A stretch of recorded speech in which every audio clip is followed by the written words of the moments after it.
Hello and welcome to I Know Dino. I'm Garrett. And I'm Sabrina. And today in our 339th episode, we have a bunch of news, including a new hadrosaur from Japan. Yeah, they have some good hadrosaurs too. Yeah, they don't talk about hadrosaurs a lot, but we just had the Kamuisaurus, but now we have another one already. We also have a fun fact about the longest living gigantic theropods. And we have dinosaur of the day, Kryptops. But before we get into all of that, as always, we'd like to thank some of our patrons. And this week we have two new patrons to thank, and they are A. Moose and Jeremy Stevens. So thank you both very much for joining. We really appreciate it. Yes, thank you so much. We're getting really close to our next milestone. Yeah, we're only 5 patrons away from our live Q&A.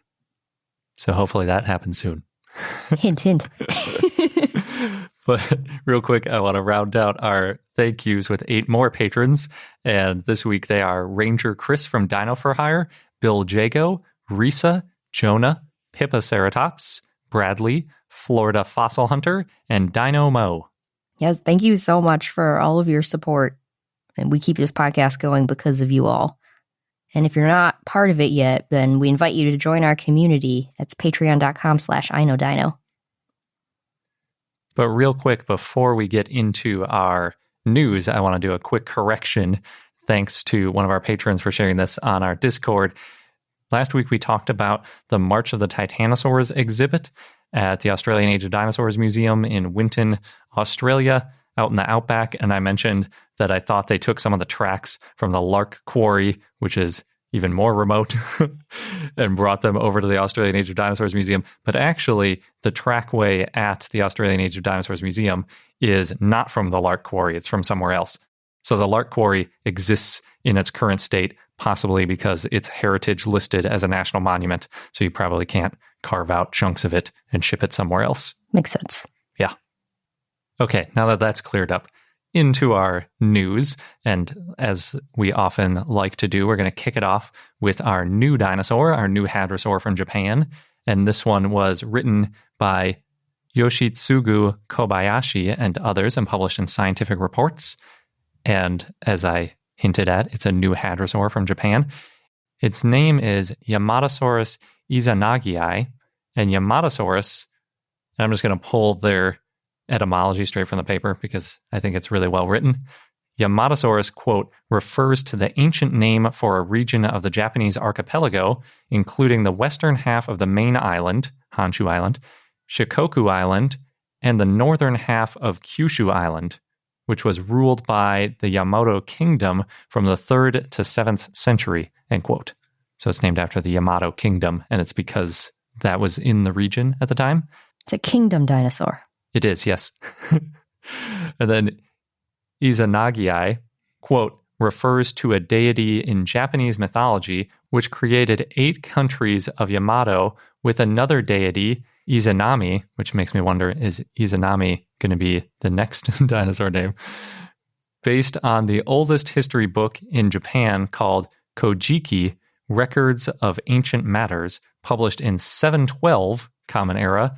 And in that book, the first country created was the Awaji Island, followed by Shikoku, Oki, Kyushu, Iki, Tsushima, Sado, and Honshu Islands.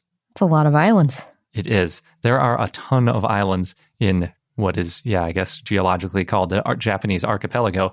This one was actually found on Awaji, which I think is why they named it, in this way that makes Awaji sound like a very important place by this deity. And Awaji is actually ranked 50th in size of the Japanese islands. So that means there's at least 50. Yeah, I think there's a lot more. It's actually not that small. It's still bigger than American Samoa, but it's big enough that you can find dinosaurs on it. That's the important part. Yes, very much so. So Yamatosaurus was found back in 2004 and reported on in 2005, but it wasn't donated to its current museum until 2013, and it seems like that's when they started working on preparing it and describing it in a more full, complete, new species sort of way. And that's how we got this paper today. Yamatosaurus is from the latest Cretaceous, also known as the Maastrichtian, in the Kitayama Formation. And I don't remember ever talking about that formation before. I don't remember either. I don't think it was mentioned in the Kamui paper. It might have been, but it wasn't in my notes at least. But last year, a different group of researchers reported on a tibiotarsus, or lower leg, of a Hesperornithiform, or one of those penguin-like Hesperornis-type dinosaurs, which was found in the Kita'ama Formation on the same island, I think. And as a quick aside, that was also an interesting first. It was the first time a Hesperornithiform was found in a marine formation from the Maastrichtian in Asia. Oh, interesting. I'm surprised. Well, I guess from the Maastrichtian in Asia, maybe that's the key here. It is kind of because it seems like that kind of fossil might be found in marine formations fairly often. Exactly. Yeah. I'm not sure why some of them aren't in marine formations, but some of them aren't. So there are other Hesperornithiforms that were found in Kazakhstan, Mongolia, and Hokkaido, Japan. So it's not even the first one in Japan. But I'm pretty sure the Mongolian ones probably aren't marine, because it seems like most of the stuff in Mongolia isn't marine. So maybe that's the case there. And then I'm guessing the one in Hokkaido might not be Maastrichtian. So you have to combine all these layers of, Asia plus Maastrichtian plus marine, and then you get first ever. Mm-hmm. But yeah, it's not really that well known. It's just like a couple. There's only like one in Kazakhstan, one in Hokkaido, and a couple in Mongolia. And at least that's all that's on Paleobio database. So far. Yes. It is a more of a bird dinosaur than a lot of the dinosaurs we talk about. So its fossils are probably more fragile and a little bit harder to find in that way, despite it being marine. Aside from that Hesperornithiform, the other fossils I could find in the Kita'ama Formation are all mollusks. There are a bunch of ammonoids, there's a nautilid, and a presumably large snail named Gigantocapulus problematicus. It's something giant and problematic. Yeah.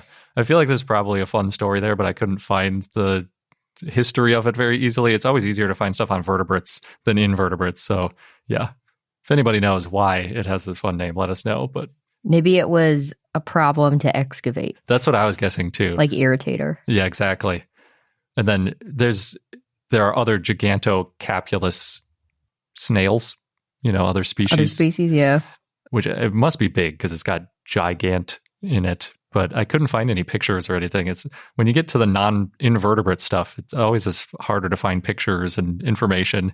It's mostly just like lists of species names that you find when you search for these things. But the important thing here is that ammonites are very helpful for dating dinosaur finds.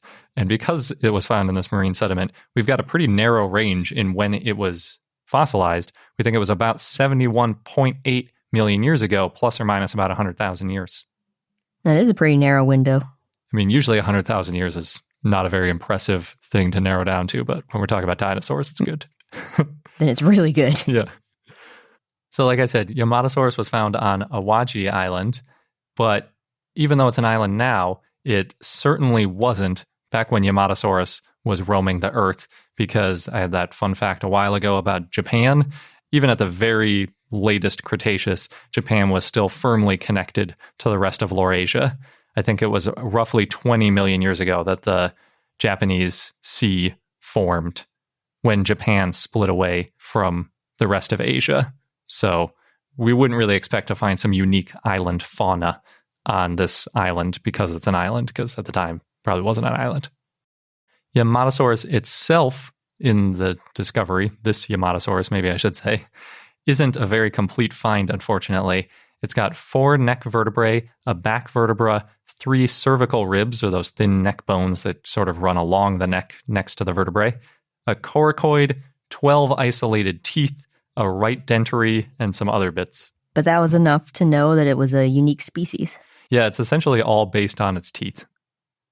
Oh, interesting. What was unique about its teeth? So the biggest thing is that there's only 1 tooth per socket in some cases. I don't know if all, I think it's just like specific teeth. There was only 1 per socket. Mm-hmm. A lot of dinosaurs that have dental batteries have 2 or 3, maybe even more. I don't know. They can have tons of these teeth because they have, hundreds to even 1,000 teeth in their mouth. Right. They got to grind that food somehow. Yeah.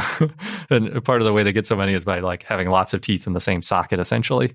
And I'm using the term socket a little bit loosely, but anyway, That's probably the biggest thing, especially for something in the Maastrichtian, because that's more of like an earlier basal hadrosauroid type thing you would expect to see.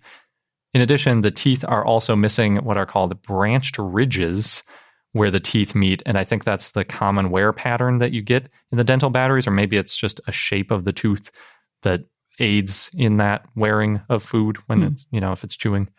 So maybe it ate a little bit differently. Yeah, presumably.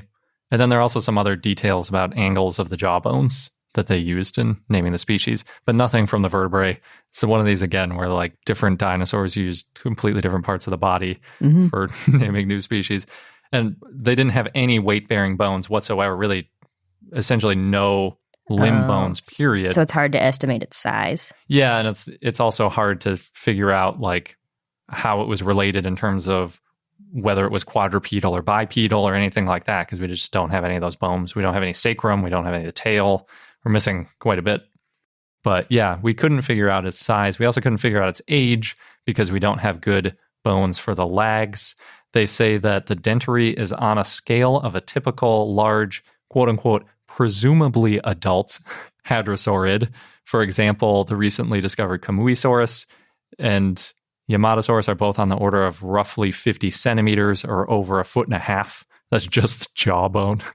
So yeah, it's a pretty big jaw. So you're not going to see that on like a 10-foot long dinosaur. This is going to be a pretty big, maybe 30 feet-ish is a rough estimate. But yeah, we really can't tell because a jaw and a few neck vertebrae isn't going to tell you too much. Except we did learn one helpful thing from the vertebrae, and that's they're mostly fused together. So they describe it as, quote, at least close to maturity, end quote. One of those subadults. Maybe, but I think it's like greater than or equal to, like it was either a nearly fully adult subadult or a nearly skeletally mature adult, or maybe even just a skeletally mature adult. Like it's a greater than or equal to situation. So yeah, it was probably an adult, I guess, or adult-ish. Adult-ish. Yeah. One of those new adults. Yeah. Yamatosaurus, they call a hadrosaurid, which is more specific than hadrosauroid. But phylogenetically, it's really basal. It's actually near Hadrosaurus falci, which now I'm wondering if it should be falcii, since there's two eyes. But I always hear falci. I don't know. I'm always second-guessing my pronunciations. But Yamatosaurus, they think, was a hadrosaurid based on some details of the skeleton, but it wouldn't be too surprising if it got pulled out of Hadrosauridae into Hadrosauroidea, because Yamatosaurus is missing the biceps tubercle, which affects forelimb movement and is a common feature on pretty much all hadrosauroids. So yeah, it's basically got this thing in common with hadrosauroids that they're saying it's like the most basal hadrosaurid essentially, but I could see somebody else looking at it and saying like, no, it's just one of the most derived hadrosauroids.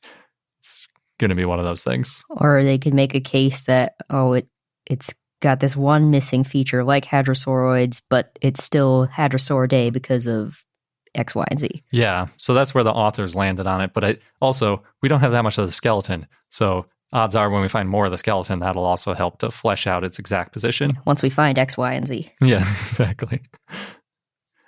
As far as what Yamatosaurus means for our overall understanding of hadrosaurs, the authors say that Eastern Asia may have been a refuge for basal hadrosauroids, while much of the rest of the world was full of lambeosaurines and saurolophines, like Parasaurolophus and Yamatosaurus, and other more dramatic-looking individuals. But I don't think that's the best analysis of it, because Kamuisaurus is a really close relative of Edmontosaurus. It's from the same time period, and it's also from Japan. So yes, Hokkaido and Awaji are pretty far apart, but in terms of evolutionary scale and the fact that none of this was islands at the time, it was just the end of Laurasia, I don't know if I buy it. Hard to say without the fossils. Yeah. Plus, we have lots of other formations where we have lambeosaurines and saurolophines coexisting. So I don't think it would be too surprising if we had Kamuisaurus and Edmontosaurus coexisting. You know, we have such a sparse record. These are basically the only two good finds we've had recently from Japan of hadrosaurs that, yeah, it's still just a couple pieces of a 1,000 or 10,000 piece puzzle that we have so far. I don't think it's in the paper itself, but there is a nice piece of paleo art that shows Camuisaurus and Yamatosaurus together, which, again, could have happened. And both look superficially like a typical saurolophine.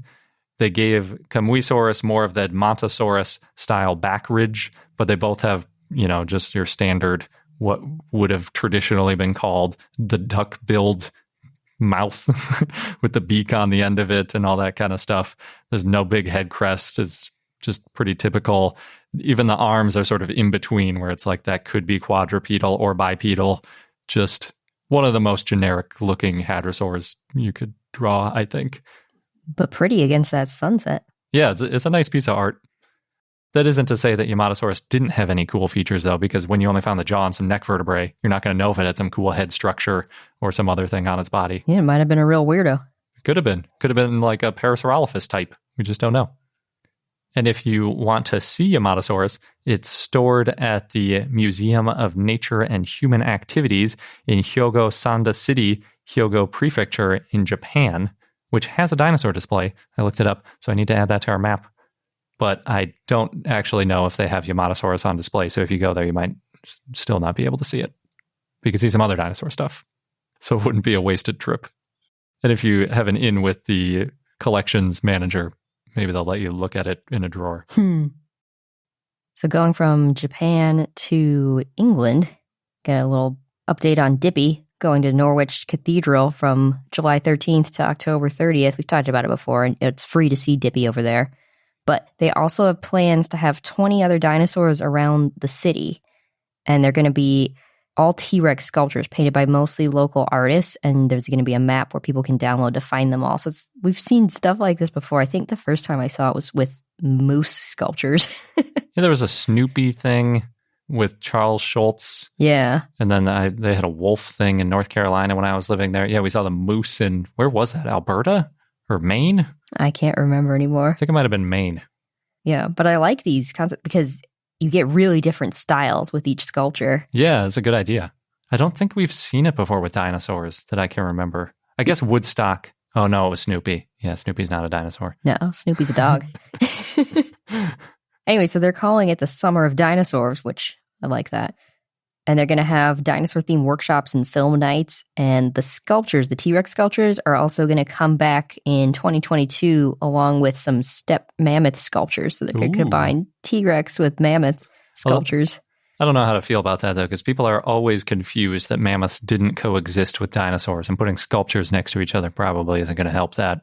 Well, they won't be probably next to each other, just around the city. If we can convince them to stick like a geological timeline in between them to explain that they didn't coexist, then I'd be really into it. Maybe one of the artists will paint that somehow. Oh, yeah. That reminds me in Australia how we saw that piece of art where it was a koala bear wearing a panda bear suit. And the joke was like, neither of these are bears. Yeah. Maybe you could do something like that. Like there's a T-Rex in the mammoth and a mammoth in the T-Rex, and the joke is that they weren't around at the same time or something. I'm not an artist, so that's not a very good idea, but there's maybe something there. Except I think giant pandas are bears. Yeah. I think after that art was created, they further analyzed the panda genome or something and figured out, like, actually, pandas are bears. Koalas still aren't bears, but pandas are. So in that case, maybe it's a not bear pretending to be an actual bear. There we go. A new interpretation of the same art. But back to the dinosaurs. So I think that would be cool to see. If anyone's around and sees the T-Rex sculptures, we'd love to see some pictures. Yeah, especially if there's one that's particularly well decorated. Mm-hmm. Especially if somebody glues a bunch of feathers to one of the T-Rex to make it look like a feathered T-Rex, that would be good. Oh, yeah. I wonder how well that would hold up. Maybe not well. Because you have to take into account weather, right? Yeah, they could do like we were talking about last week, where you sort of sculpt the feathers into something a little more weather resistant than just like faux fur. Mm-hmm. So over in the U.S., we've talked before about these dinosaur footprints, but I didn't realize you could hike to them on a trail. This is in Colorado, in Comanche National Grassland. Is that the in the U.S. Forest Service? Yeah, we talked about this before with Bruce Schumacher. This was a long time ago, episode 120. And he was the South Zone paleontologist for the U.S. Forest Service. I think he might be the only one, because I think they reduced that, unfortunately, down to a single position, if I remember right. So he became the only paleontologist for, I don't remember how many hundreds of thousands or millions of acres or whatever. It's just a crazy amount of land. There's a lot of paleontology you can do on it. It sounded like a really cool site. Lots of sauropod tracks. Yeah. Also Allosaurus tracks. And they've got these 2 long parallel trackways from 2 Apatosaurus. So this hike, it's rated as a hard hike. If you go, be warned. It's an 11-mile round trip. There's, I guess, 300 vertical feet. And the trail's mostly along the banks of the Purgatoire River. Yeah, that's where the tracks are, so that makes sense. They said it's best to go in the spring and fall because there's not much shade and it can be really hot. It sounds like that's the real difficulty, the length and sun exposure of it. It might be at a little bit of altitude, too, being in Colorado. Doesn't help. But it could be worth it because you get to more than 1,300 dinosaur footprints at the end. Nice. Yeah, that's a lot of footprints. That's not a lot of dinosaur track sites you can go to that have over 1,000 tracks. Yeah, it's really cool. And then, so it's Apatosaurus, Allosaurus. The tracks are about 150 million years old. All the favorites of the Morrison Formation. Yeah, that does sound like a nice hike.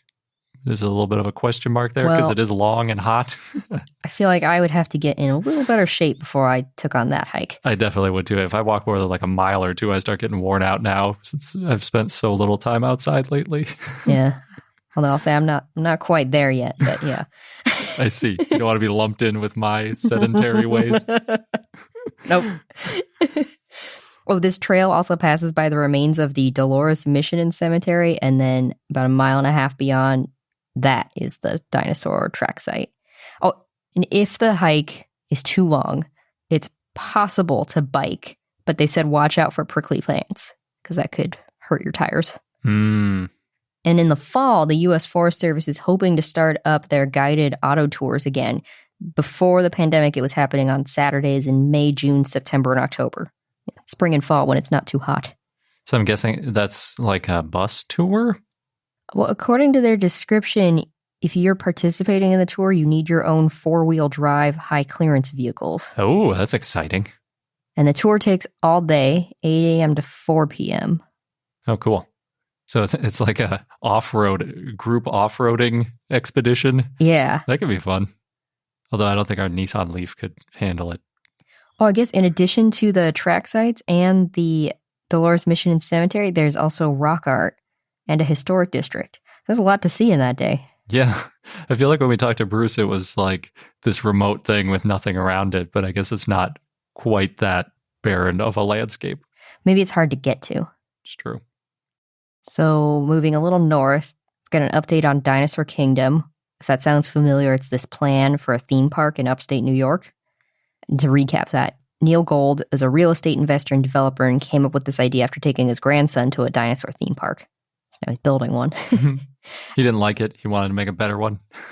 No, I think he really liked it, so he wanted to make his own. He just wanted a closer one. Could be, yeah. And the project has been proposed by the same company that runs other parks like Field Station Dinosaurs. Oh, yeah. So some details on the plan. They're going to have animatronic dinosaurs and dinosaur statues. There's going to be a train around the park, I think, so you can see all the statues. Fossil dig area and playground. The proposal, it's very large. They're saying 137 acres. And it's going to be about 10 miles away from Legoland, New York, which is currently under construction and opening this year. I had no idea there was a Legoland Me either. being built in New York. That's cool. The Field Station Dinosaurs wasn't the most exciting thing that I've been to. It sounds like this has a little more going on because there wasn't a train. I think there might have been something they called a fossil dig area, but I don't think there was much of a playground. To be fair, we went to Field Station Dinosaurs the year it opened, so True. They might have added some things. Yeah, they might have. The animatronics weren't super exciting there either. Oh, I thought it was pretty because they had so much space that it's just you and then these giant animatronic dinosaurs out in a field. Well, there were plants too, so like you Some of didn't see them. them all at once. You Oh, sort of yeah, had to walk around a trail. Yeah, some of them are near trees, but some of them, I think it was the Pachycephalosaur butting heads. They're just in a field. I don't remember that one. I mostly remember the sauropod, which was like just like very slowly its neck swaying from side to side. And that was like the only motion it was doing, which might be realistic, I guess. And then they had some smaller buildings, and one of them had a T-Rex made out of balloons. Yeah. Which I think ended up, didn't it travel a little bit or something? Or maybe they just made a separate one somewhere else? We saw balloon dinosaurs in another, or we heard about them in another exhibit, I think in Japan. Yeah, I think so too. That's cool. I mean, maybe with the Legoland right there, it'll draw more visitors. Well, you could make a weekend of it or a long weekend mini vacation. And maybe the Legoland will have some Lego dinosaurs. Oh, probably. They're always up for making some big old dinosaurs. I feel like they have that in the San Diego Legoland. Yeah, I think so. They definitely have it at the Mall of America Legoland, which is really tiny. Because I know that they've made Lego dinosaurs because the company I used to work for had a giant Lego hadrosaur in the office. And when there were events, they had extra Lego pieces around that you could use to because they had a piece of the hadrosaur kind of missing and you could decorate it yourself. And a lot of people gave that hadrosaur a mustache. It was like a Parasaurolophus, right? I think that's what they went with. Yeah. It's like green and blue. That's a good one. So maybe Dinosaur Kingdom and Legoland will work together somehow. Join forces. So by the time this airs, International Dinosaur Day has already happened. But I wanted to mention it because, well, first we learned that it's only one of a few dinosaur days throughout the year. Yeah, it's one of the International Dinosaur Days. Yeah. But we got to talk to paleontologist Nizar Ibrahim, who, among many other things, is a National Geographic explorer. He did like 20-something interviews to talk about International Dinosaur Day. And so I'm bringing this up because one of the questions we asked him, which you'll hear later, but in a few episodes from now, is, what's a good way to celebrate these kinds of days? And his response was visit museums. Yeah, that's a good answer. Yeah. So things to keep in mind for the upcoming dinosaur days, because, there's multiple.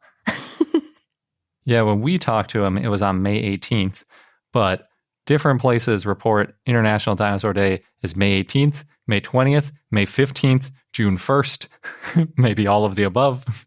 Just celebrate them all. Yeah. And then there's, of course, fossil days. Yep, and then there's Dino-vember. Yeah.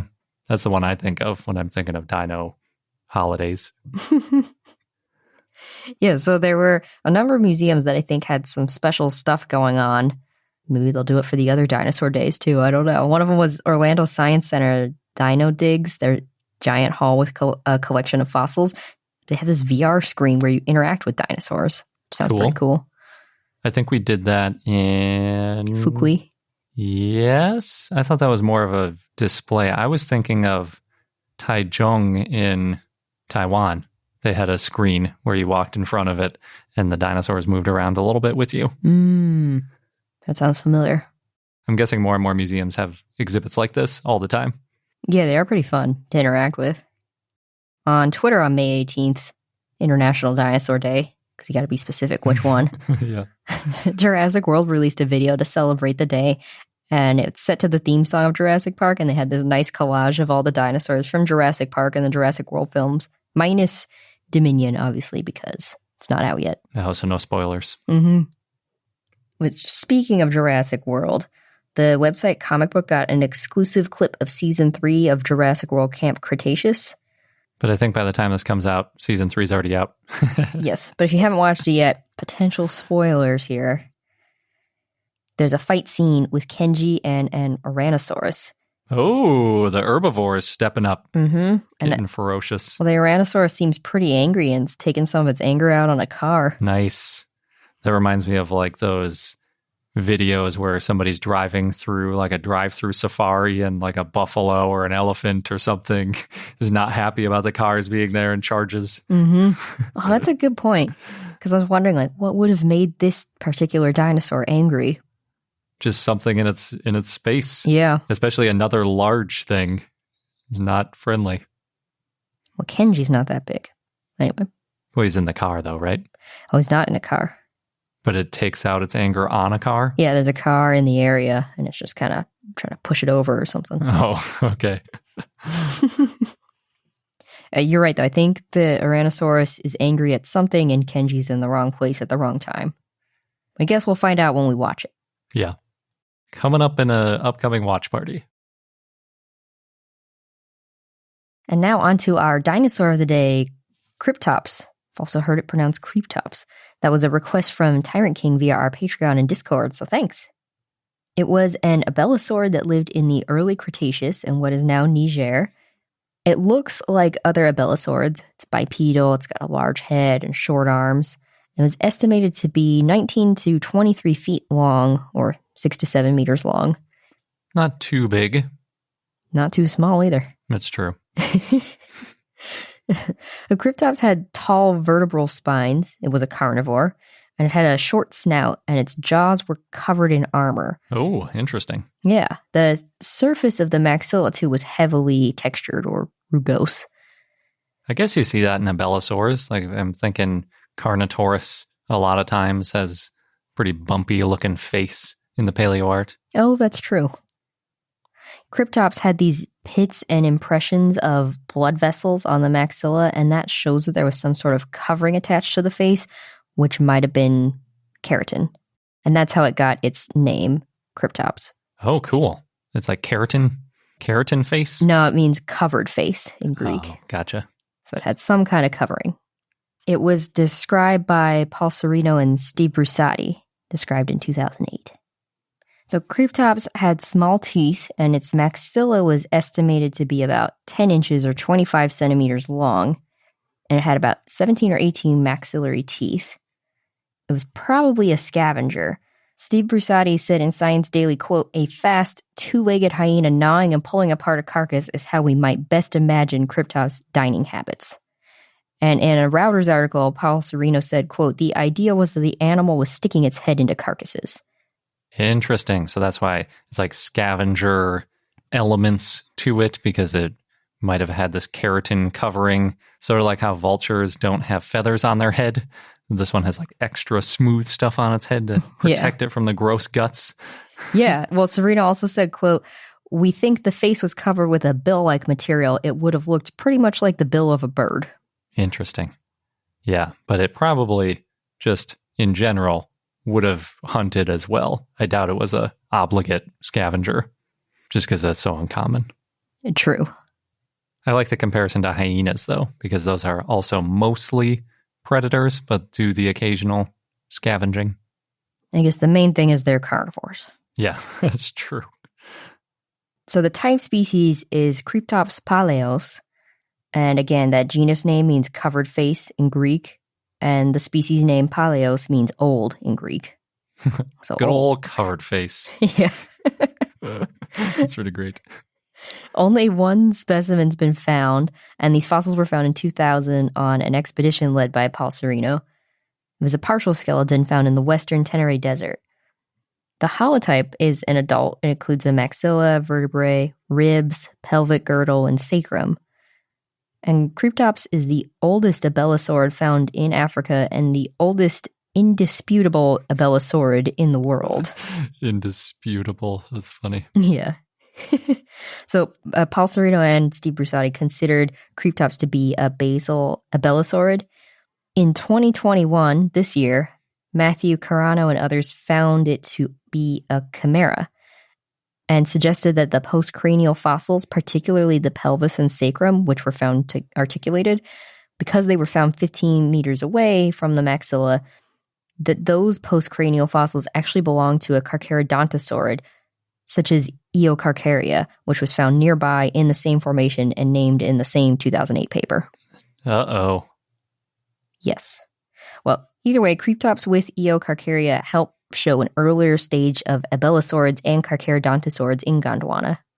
But maybe we'll see later papers further debating what belongs to Kryptops. Yeah, it'd be helpful to find a more complete fossil. Always more fossils. Yep. So the Spinosaurid Suchomimus, the sauropod Nigersaurus, the ornithopods Uranosaurus and Lurdusaurus, and the crocodilian Sarcosuchus also lived at the same time and place as Kryptops and Eocarcharia. So there's a lot of large predators. Yeah, seriously. And then there were also fish and sharks and bivalves. You don't want to be on the land or in the water. Yeah. That's what I'm hearing. Yeah, even if you're a carnivore, it's dangerous. Because of the other carnivores. Mm-hmm. And our fun fact of the day, as promised, is about how big and how old these gigantic theropods could live. Specifically, if I had to summarize it, I would say T-Rex is often considered the largest, strongest, and longest lived theropod. Biggest and baddest. Yeah, and oldest. But it just lost the lifespan record to another large theropod. Oh. Yeah. So real quick, before I get into that, I have to do a quick sort of background on lags, because that's really what the original paper was about. And much of this comes from a paper by Thomas Cullen and others published in Royal Society B. So basically, they wanted to see which bones best preserve lags. So they took a sampling of different theropods, cut up the bones, looked at different bones, and saw which ones had the best lags in them, as you would like to do in science, but is not always that easy because it's hard to find dinosaur bones to cut into.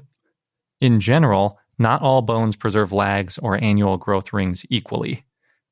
And this study looked at lags in tyrannosaurids and carcharodontosaurids in particular throughout the skeletons because they wanted to see how lags varied in what they called skeletally mature gigantic theropods. That's very specific. Yeah. So they picked those two groups because they evolved a large size independently. So hopefully, with their massive size and different family trees, we might be able to see something in general about how these gigantic theropods handled their lags, whether or not they evolved in the same group. In general, what they found was that with these large or gigantic theropods, lags preserved better in weight-bearing bones, while other bones were frequently remodeled. This was actually a little bit surprising because there were other recent studies that looked at fibula of smaller theropods and found that the fibula was a better bone for describing lags in these lighter weight theropods. And weirdly, the fibula, which is a leg bone, is tiny and not weight-bearing in these large theropods. So like when first I read that, I was like, wait a second, the fibula, that seems like a weight-bearing bone, but it's actually not a weight-bearing bone in these large theropods. And it turns out since it's not weight-bearing, I guess that might be why it can get remodeled all the time, presumably, and just change around because it's just not all that important of a bone, I guess. I don't know.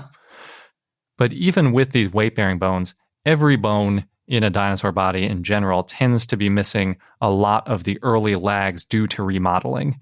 The bone structure of a juvenile or like a hatchling dinosaur is very different than a skeletally mature one, and it changes quite a bit. It's like when I was talking about the bone marrow in humans and how we're all born with a red marrow in every bone, and then as we get older it turns into yellow marrow or it goes away.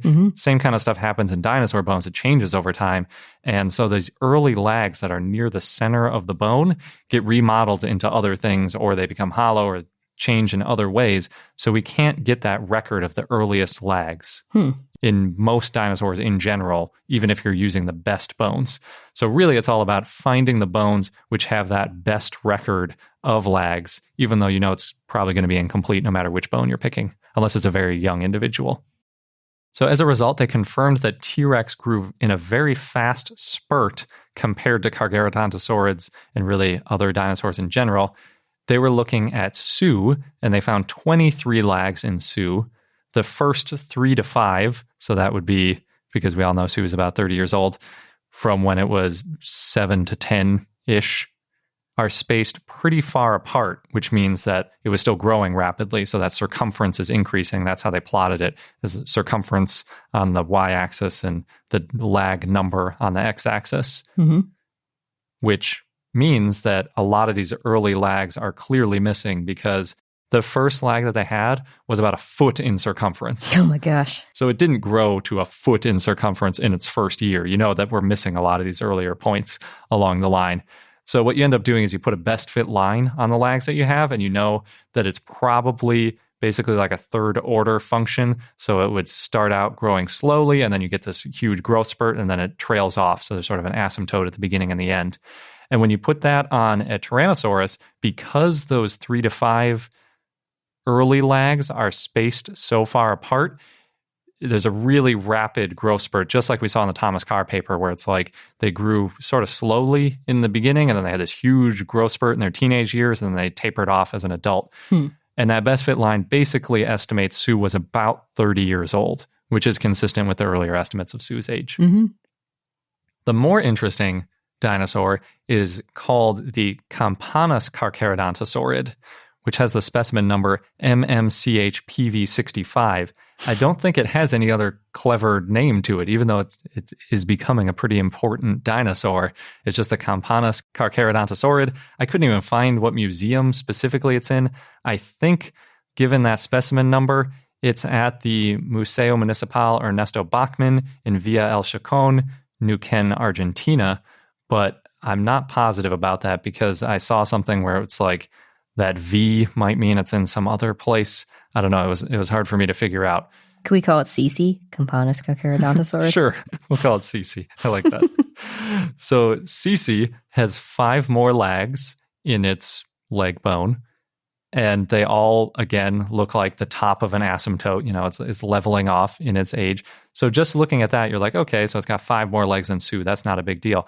But because the early lags don't seem to be changing much, it looks like it had already reached a pretty mature state, and they're not at as steep of an angle as you get with Sue, so it's not like as much of a growth spurt, basically. Another way to put that is the first lag is also about a foot in circumference, so it had been doing a lot of growing, but 28 lags later, it's still significantly smaller than T-Rex. So they started around the same size, but it was basically almost done growing 28 lags ago, whereas T-Rex 23 lags ago was still in its teenage years, basically. When you do the best fit line on these carcharodontosaurid data points, you end up with an estimate that it was probably in its mid-40s when it died, or roughly 15 years older than Sue. That is a big difference for these big theropods. Yeah. It's like 50% older. That's Especially a huge difference. When you consider how much Sue lived through. Yes. Yeah, I have no idea. I wanted to find out more about this Campanus carcharodontosaurid, and I found a couple papers that reference it, but it doesn't. Sue is like everywhere in the literature, basically. This one is still pretty new. I think it was actually discovered relatively recently. The first record I could find with a little bit of searching was a 2017 presentation by Juan Ignacio Canale et al. And they pointed out that the Campanus carcharodontosaurid might be a new species, and it's probably a close relative of Giganotosaurus, but I don't think it's been named. Maybe that's why. Maybe the research is still ongoing and it's going to be named a new genus soon, and then we'll have a whole bunch more information about it. But this is like a big mystery for me now. I want to learn more about it. Yeah. What's up with Cece? Yeah, exactly. It is about 30 million years older than T-Rex in terms of, geological age, not so it's older in both ways. Yes. Yeah, I struggle with that because usually when we're talking about old, we're talking about like geological time. That's why I call it the longest lived, because that seems like a more specific way to phrase it. But it was around at about the same time as Giganotosaurus in the same general area. So it's likely that it is, a close relative of Giganotosaurus and maybe a new species. Well, I hope we learn more. Yeah. There were a couple other little interesting details in this paper, too. They had a subadult Allosaurus from the Field Museum, which had 12 lags in it, and they were all almost like perfectly linear. And so the way to interpret that is basically these earlier theropods might have had a more linear growth. They didn't have that crazy growth spurt like you get in T-Rex, or to probably a lesser extent, Carcharodontosaurids. They also talk about where the best place to find lags is in different groups of dinosaurs. We already mentioned the gigantic theropods. You want to look at these weight-bearing bones like a femur, if you can. Hadrosaurs are similar, which we mentioned a little bit with Yamatosaurus. We don't have any weight-bearing bones, so we couldn't look for lags. But in smaller theropods, the fibula might be the best bone for counting lags. And in sauropods, non-weight-bearing bones seem to be the best for lag preservation. Sort of all over the place. You got to be careful with which dinosaur group you're in, where you do your histology. It's the same with naming a new dinosaur. Yeah. And I think some dinosaurs don't even preserve lags just very well in general. They don't want anyone to know their age. Yeah. They're very mysterious that way. But I think the important thing is that the age estimates always rely on what's missing. So finding the best bones is a big help, but there's still always room for interpretation of like just what that best fit line is interpolating from other ages of that individual. I guess it makes sense there's so much variation because dinosaurs are so different. Yeah. So you've got to look at them all a little bit differently. Yeah. And also why when people make declarations like Scotty is the new oldest T-Rex versus Sue, it's really like this interpolation of data points of lags, and it's like plus or minus 1 year. Be interesting to see. I want to see more histology on other like Giganotosaurus and other Carcharodontosaurids to see how old they lived. They might have even been some of the oldest dinosaurs, period, like rivaling sauropods even, which is pretty crazy. That'd be weird. Yeah. But cool to think about. And that wraps up this episode of I Know Dino. Thanks for listening. If you want links to every news story and a transcript of our dinosaur of the day, head over to our website, iknowdino.com. And while you're there, you can sign up for our email newsletter, and you'll get all of that automatically as an email every week when our podcast comes out. Thanks again, and until next time.